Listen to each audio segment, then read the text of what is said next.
Kids Church. Ito, yay! Asa man ang kids nito?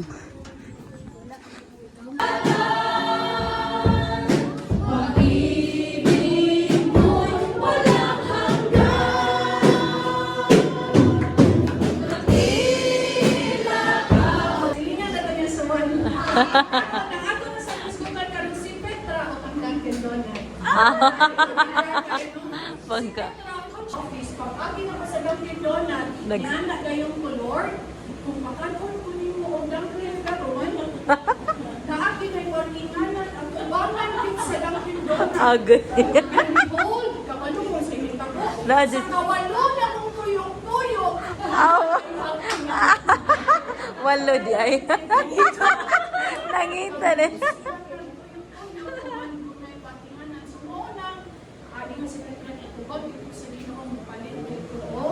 Dunkin' Donut.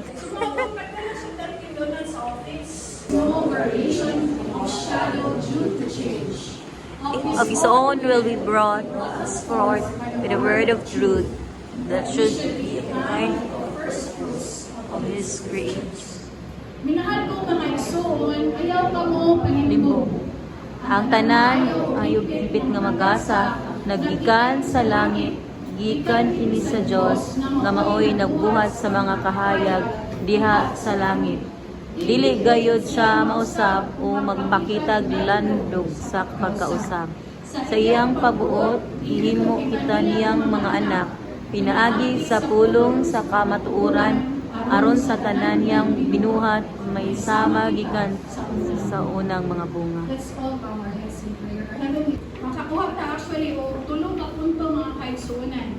Point number 1, we need to represent ang pinugdan na na-honor ka naman sa mga susunod.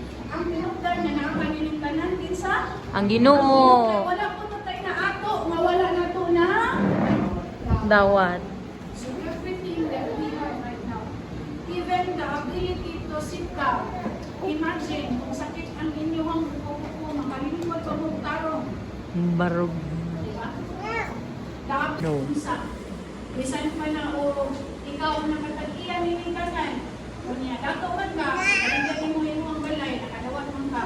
Hindi niya ako na sabihin mo, di uy, akong itong balay. Isa na natin yung mga balay. Ginoo. Baligyan mo ka lang sa Ginoo. So there go. Point number 1, the source of all good things is sa Ginoo. Ginoo.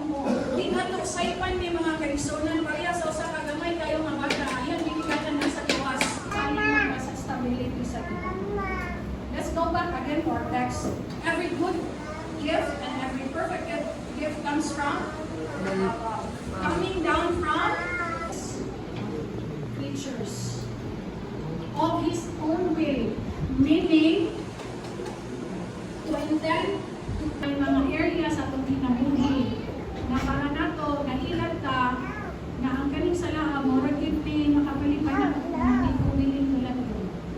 Mo na sa givers of food. Mga kaigsunan, ang yatag sa gina nato is more than the food that we are eating every day.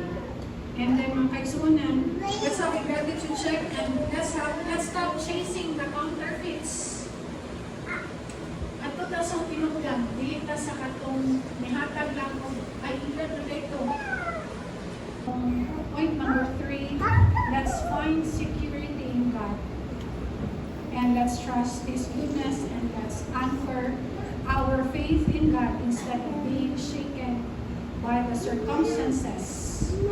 Because our God has an unchanging nature. Question.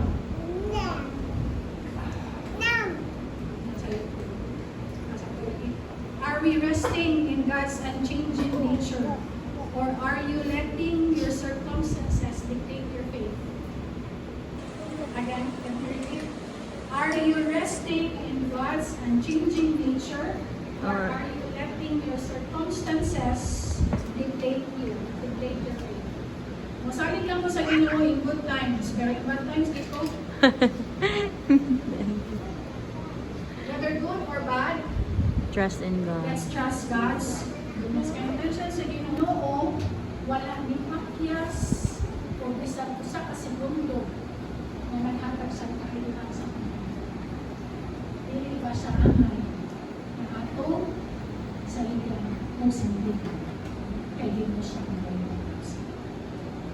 He loves you and me so dearly that He gave His one and only Son, that whoever believes in Him will receive the very precious gift of salvation.